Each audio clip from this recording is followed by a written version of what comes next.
Hey, and happy October, everyone! As is my tradition for October, I like to look at horror games during the month. If you'd like to get right into the video, I put the timestamp in the description below where the review starts. But first, for the month of October, I'm helping raise money for Child's Play. Child's Play Charity is a charity that improves the lives of children in hospitals by bringing them toys and entertainment in over 180 hospitals all over the world. You can donate at the link below, or by going to goingogre.xyz. I'd also love to give a shout out to Wes and his BS podcast. Wes recently had me on his 41st podcast episode. I'll leave a link in the description below if you'd like to hear us BS on his podcast. I had a great time talking about video games and all sorts of stuff. Today we're going to take a look at the most recent game developed by Frictional Games, Soma. If you don't know who Frictional Games is, they are developers of the very popular horror survival game Amnesia, The Dark Descent. Going into Soma I had very little knowledge on what the game was, but finding out it was by the same people as Amnesia made me excited. Soma does use a lot of the same ideas as Amnesia, but it's its own game, so let's get into it. The game starts with a quote from one of my favorite authors, Philip K. Dick, who I just coincidentally mentioned in my previous video on Katana Zero. The quote perfectly sets up what you're about to experience in Soma, a game that dives into the psychology of what makes you human, similar to many of popular classic works of science fiction of many of my other favorite authors. I was so happy to get into this game and learn how the game is built on the foundation of what makes science fiction good. It turns out Soma is more science fiction game than a pure horror game.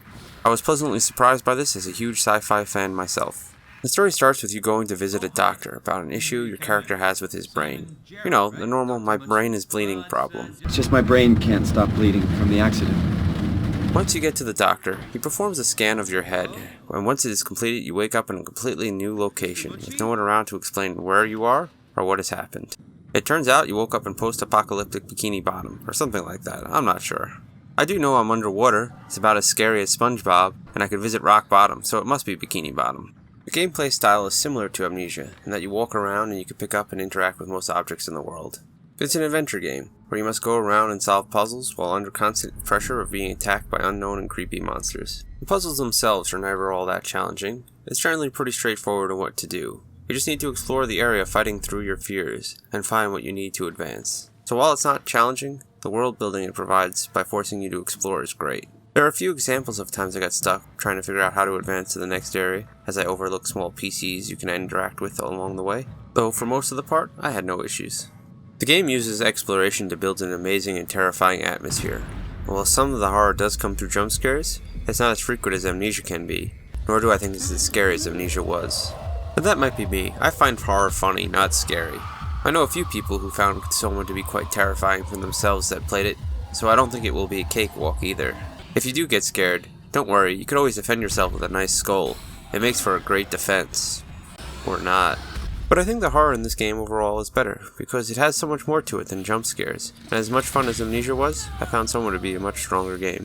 While the scare factor is less in Soma, it is still there. Soma builds its horror through atmosphere and storytelling, more so than the overuse of jump scares. This is the true way to build horror. It creeps up in your mind to make you think, and constantly puts you on the edge. Jump scares are just cheap ways to startle you. If it happens and it's over, it's boring and old at this point. The game does have some jump scares in there, and it does go through almost every horror trope you can think of. However, I would like to thank it for never once using the climb to the top of a ladder and jump scare you when you reach the top. I was happy to not find that in a horror game for a change. When comparing Soma to Amnesia, you could tell Soma had a bigger budget. Everything seemed improved over Amnesia.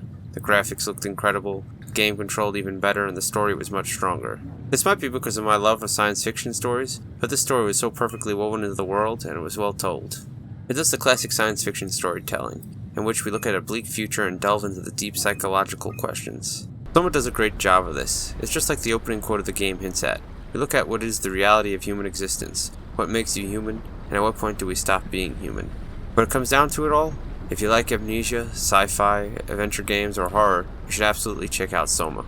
It was an interesting experience from start to finish. The story keeps leaving you wanting more, and pulls you along through nightmarish landscapes, with creepy sounds and a semi-constant threat of being stalked. Alright, I hope you all enjoyed my review of Soma. If you did, I have plenty more reviews coming, and some videos in my backlog you could also check out. Thanks for stopping by.